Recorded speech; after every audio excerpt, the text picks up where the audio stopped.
Alright. Everyone wave at the camera. Well. Alrighty. We are 22 weeks into 2018 and there have already been 8 school shootings.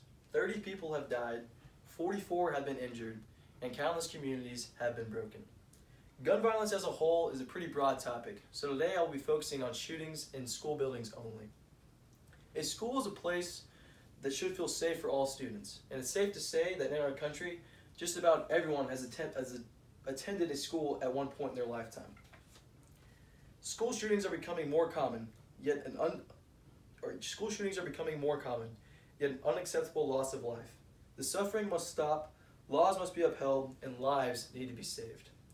In order to better understand what needs to be done to stop school shootings, I'm going to explain a shooting that happened earlier this year in Parkland, Florida. I'm going to say and explain how that incident could have been prevented or stopped earlier, and give you my short-term and long-term plan on how to stop school shootings as a whole. But first, I would like to explain what happened that day, what happened in Parkland, Florida in early February. Fox News reported on February 14th, 2018, at approximately 2:18 Central Time, that a man had opened fire at Stoneman Douglas High School, killing 17 and injuring 14. He had opened fire on a 3-story freshman building, where he made his way up all 3 flights of stairs and down all 3 flights of stairs, then fled the scene with no one after him, went to Subway, ordered a meal, and was not arrested until 40 minutes later. It was reported a day later by USAtoday.com that the shooter was 19-year-old Nicholas Cruz. It was also reported that he had shot 150 rounds in 6 minutes with an AR-15. Many may wonder how a 19-year-old man can get such a gun at such a young age. Well, Special Agent Peter Forseeley, in charge of the Miami Bureau of Firearms, says that the weapon was bought legally a year prior. The law in Florida says that you must be 21 to buy a handgun, and only 18 to buy an AR-15, a semi-automatic rifle. I'm not sure what drives a human to commit these actions, but I do know some of the things that could have been done to help stop it. There are multiple factors that cause a school shooting.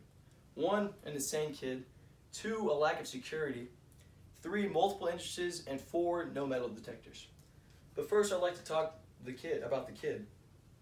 Nicholas Cruz had an obsession with guns. On his Instagram profile that they discovered after, he had multiple pictures of guns all the way throughout his profile.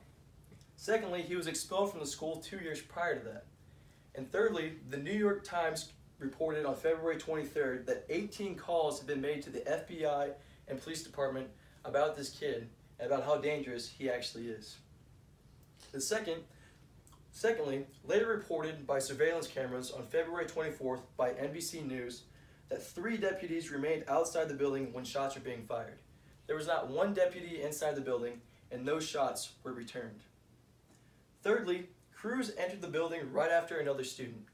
There was no one to man the door, no one to watch the door, and he simply walked in, and that's all he had to do. Many say we need to get rid of guns altogether, and many others say that we need more guns. But I believe the problem can be resolved in a happy medium.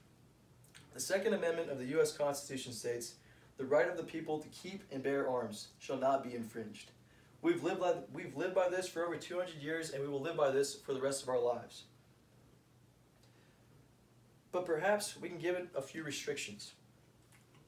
There's no reason an 18-year-old needs a semi-automatic weapon. I believe a long-term plan would be to make it harder to buy guns, have maybe a thorough background check, and make higher powered guns a little less available. The short-term resolution would be to increase security. At my high school, Langham Creek High School, there are 3 deputies. The school is 450,000 square feet. There are 10 entrances, and there's 2,400 students. A little much for 3 deputies, as you guys can agree. Secondly, we need less entrances in school. If a shooter can get in 10 entrances, there is no possible way that 3 officers can stop him. And thirdly, metal detectors. We need metal detectors because, if you go through the entrance, if a shooter is going through a specific entrance and has a gun on him, the metal detectors will be able to detect it along with explosives. An increase in security is something we need as a nation, and it's something we can agree on and can impact schools very quickly. Today I've described the Parkland shooting. I've given you guys facts of what happened that day, I've told you the lack of security, about how the 3 officers didn't end up going into school after shots were being fired. I talked about how Nicholas Cruz walked right in that day. And I told you guys that my long-term plan would be to make receiving guns harder, and also increase security in schools. We must make a change to our current school system to stop this from happening again. We're 22 weeks into 2018. There's already been 8 school shootings. If we don't come to a decision quick, these numbers will keep climbing and more lives will be lost. Thank you.